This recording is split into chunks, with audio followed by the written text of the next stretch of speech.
can eat watermelons whole. Oh, yeah. It's just they just dump a watermelon in your mouth and they just chew it all in just one bite. It's truly incredible. So imagine what they can do to people. Here's a Verdant Catacombs. Not good. A Noble Hierarch off of that. We'll see what land Logan wants to search up.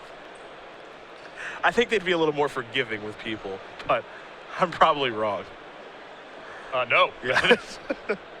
You are wrong. They are not. A Celestial Colonnade is how Sukenik will start things. Our time is accurate. We've got a little over 15 minutes here for game number 2. As Sukenik won game number 1. Logan's going to have to really pick up the pace here. And Jonathan Sukenik's 4-color control deck is a real sampler of the control cards available to you in the format. With things like, there's a Logic Knot, a Gideon Jura, 2 copies of Remand, a Supreme Verdict. Sure. Realistically, what this deck is a Jeskai control deck that happens to have a small black splash for the flashback on Lingering Souls, for the flashback on Mystical Teachings, has access to a card like Crackling Doom in his sideboard, which I'm sure no one will see coming. The sampler. Yeah, indeed. You saw Mize attack for 1 with a Noble Hierarch last turn, thinks that Exalted Trigger, Spellskite was the play. After that, then we'll see Mize search with a Verdant Catacombs. There's a Godless Shrine, so we'll be taking 3. Surprising we've seen so little Absent Company. That deck was the talk for a little while. Yep. Here's a Murderous Redcap. Bang. See if this resolves. A little bit of offense, a little bit of defense. You gotta shore up your holes. Yeah.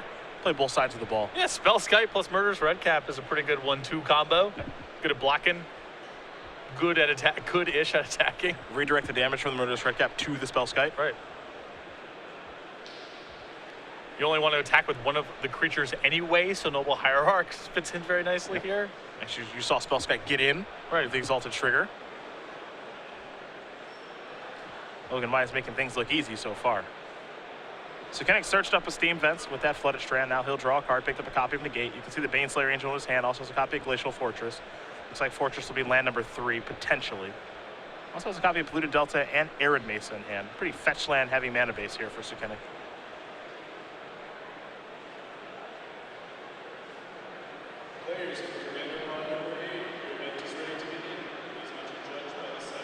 There's Arid Mesa.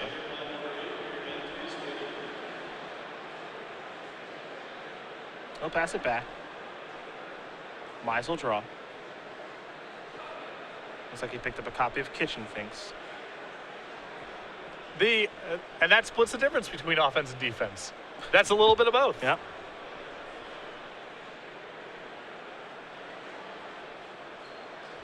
Time to attack. Redcap with a Exalted Trigger. We attack for 3. Sukenik's down at 12. There's a Plains.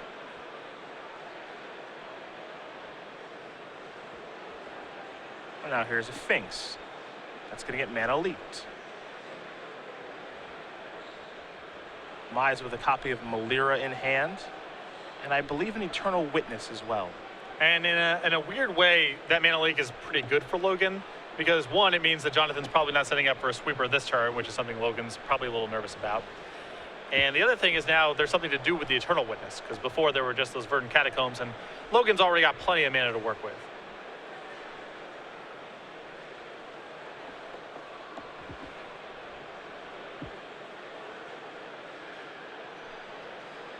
See what Sukenik wants to do on this turn of the game. Land's not an issue at this point. Life total's starting to become 1, as he is at 11 right now. There's a Scalding Tarn. That'll put him at a virtual 10 as he passes the turn back. Mize will draw.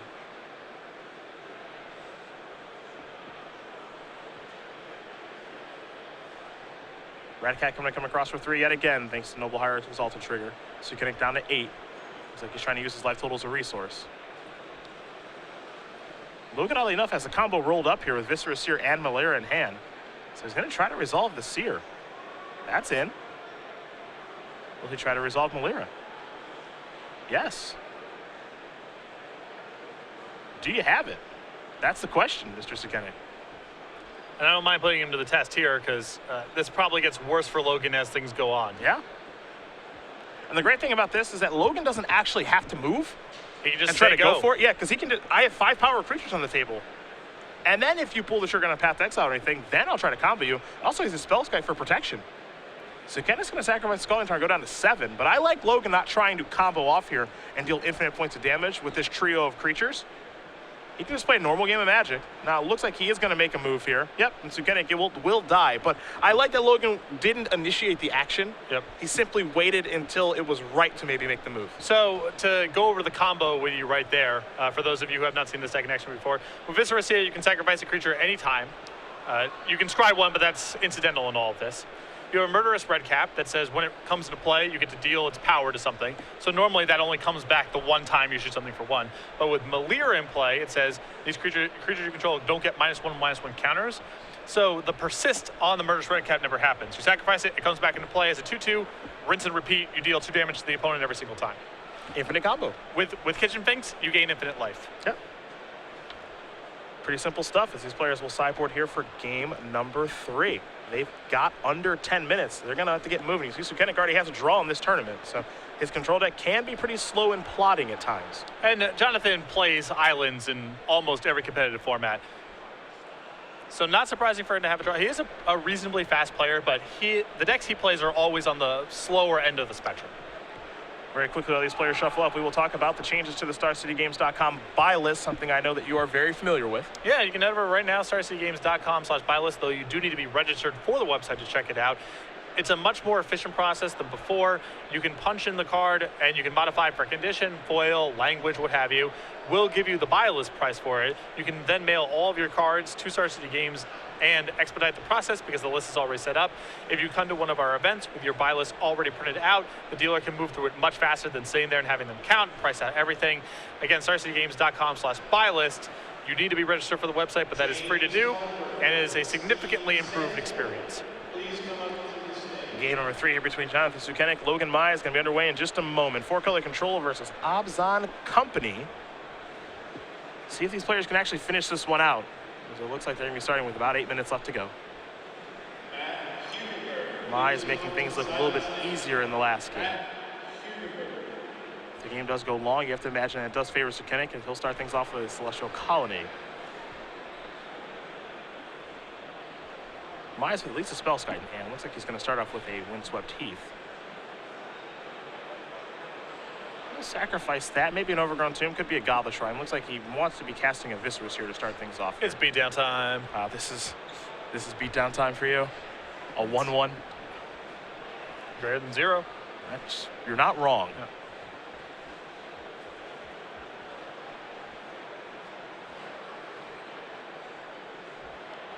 Sukenik with a couple of lands here, Flooded Strand among them. Looks like he will go with the blue-white fetch land, pass that turn back over to Mize. And will start by attacking for 1. Jonathan Sukenik's lands are super complicated because not all of his fetch lands get all of his duels. He's got a Blood Crypt in his deck, so his sequencing is very challenging. Here's a Spell Sky. It's defense time now. Yeah. We were on offense. We've already got the clock. Yeah. Now we just need to protect it. Yep. Flooded Strand will be sacrificed. There's a Mana Leak, the textless variety. Searching up Steam Vents. So red, blue, and white mana out there, just looking for the black. Abram Farrier, please go to the second stage. Abram Farrier. Flooded Strand the draw yet again here for Sukenik. Another copy of Colonnade in hand as well. Definitely a little land heavy. There's a Hallowed Fountain, a Glacial Fortress over there too. We'll pass the turn back over to Mize. Mize will draw. Gideon Juror in Sukenik's hand, which is a fine thing to play for if Logan's just trying to attack, but extremely risky if Logan's setting up the combo. Yep. Flooded Strand. Sacrifice that. We'll see how much Mize wants to take. He's going to at least 16, could be 14. If he searches for one of those Ravnica Shock lands. Basically a freebie to get dual lands against Jonathan's deck. Your light total, not much of a concern here. And Jonathan's deck doesn't look like the Blood Moon type to me, so. See, that's where they get you. Yeah. You know, if they have Blood Moon, then kablow. Just confirming here. Gonna take a look, real quick look. I hope he has 2. No, he's got. It looks like 0. There are no blood runners. Here's an Eternal Witness. Let's see if this results for Mize. It will. He needs another land, so he'll get back in Windswept Heath, pass that turn back. The original Den Protector. Mm-hmm. Only from a cool 11 years ago. Yeah, that seems hard to believe. I know. Also, I think at the time, more valuable than any rare in that set. From 5th Dawn? Yeah. I would not be surprised, actually. It was a little light on power. It was Vidalcan Shackles and Engineered Explosives. But Eternal Witness was the first $10 uncommon I really remember. That was the card. I guess Force of Will was really expensive too in its time. But Eternal Witness in modern times was the first very expensive uncommon. Both these players are going to sacrifice some fetch lands. Mize will sacrifice Windswept Heath. Sukenik a Flooded Strand. By search of a basic plains, Sukenik will get a Steam Fence. That'll enter the battlefield tapped. Sukenik's life total, he's at 11. Mize is at 13, so Mize currently with the lead. We head back Sukenik's way. That 4th mana, just passing the turn, that's a little weird. No way he could have a Collected Company.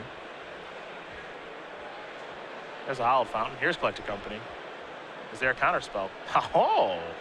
Yeah, sure. The old Logic Knot. Don't see that one very often. Your first Del spell is pretty much free. It's true.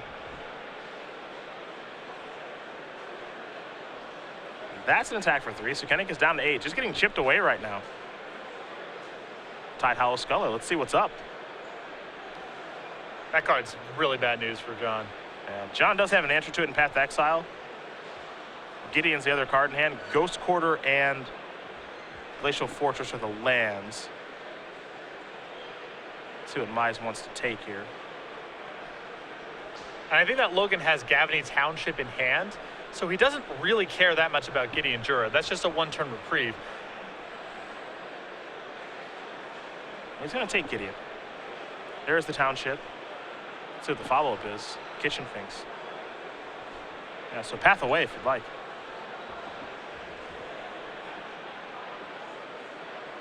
Mize's last 2 cards are Spellskite and the Collected Company. Pretty good hand here for Logan. Yep. And Jonathan just really hasn't done much of anything. Yeah. It's not like Logan's clock was particularly fast here. Path to Exile is going to resolve.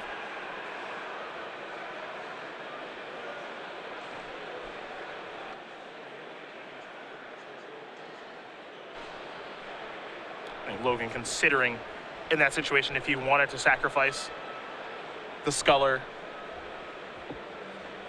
to the Viscerous here, but decided he'd rather have a land instead. With Gavany Township in play makes a lot of sense. Mana's at a premium now. So Sukenik with 3 cards upside down in his hand. That's something he does when his opponent sees his hand. We saw that in his last match we watched him when he was hit by Gataxian Probes from Aaron Barich. He'll turn 3 cards upside down that his opponent has seen, and then the 1 card that's right side up is the one he knows his opponent does not know about. In this instance, that's Spell Snare. So Jonathan can still go for Gideon Jura here because he has a Ghost Quarter to answer the Gavany Township, but that's still not a long-term answer to this. We're looking at a couple turn bumper. And his land that he played this turn was a Glacial Fortress, so didn't even play the Ghost Quarter.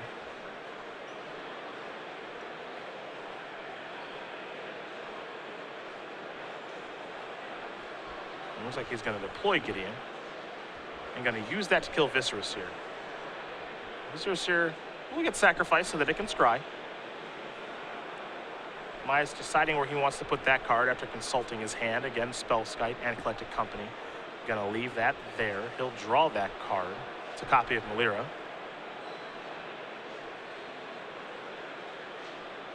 He'll finish off Gideon. The follow-up is Melira. That's gonna get Spell Snared. Now Mize can cast Collected Company right now if he'd like, and he will. So take a look at the top 6 cards. Gonna try to put 2 of them on the battlefield. Just 1 in Kitchen Finks. He'll gain 2 life. So kind of gonna rub those hands together, hope for a good top deck. I mean, something like Hallowed Burial, if it's floating around in his list somewhere. Electrolyze was the draw, and it's not horrible, but it's not great either. Remember, he still has the Ghost Quarter for the Gavany Township, so If he can answer the board, he is back in it. Still in trouble, but for as bad as this game has been going so far, there's at least some sign of hope. And it has not been going great. Looks like he's going to start with Electrolyze.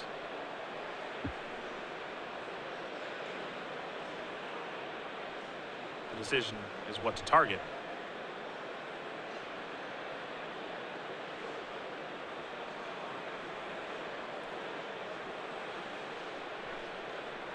Looks like he's going to go over Kitchen Finks. That'll persist back. Sukenik will draw a card, of course. Picked up a copy of Scalding Tarn. Ghost Quarter's going to come in, take care of the township, as he should. Mize will get the search if he has a basic, as it is turn 0 right now. So Mize will have turns 1, 3, and 5. Sukenik 0, 2, and 4. Unlikely Sukenik can win the game, given that he has turns 2 and 4 left. And he is this control deck that's very slow in plotting. His Gideon's gone. He's got Colonnades, Snapcaster Mages, and the one single Restoration Angel to try to win with. Here's a big attack. That's going to do it. A Township was top decked there by Mize. That'll take care of things for Mr. Logan Mize, who wins this match over Jonathan Sukenik. 2-1.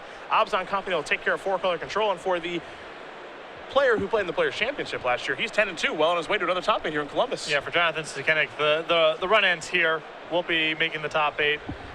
Logan an opportunity to top 8 the second invitational.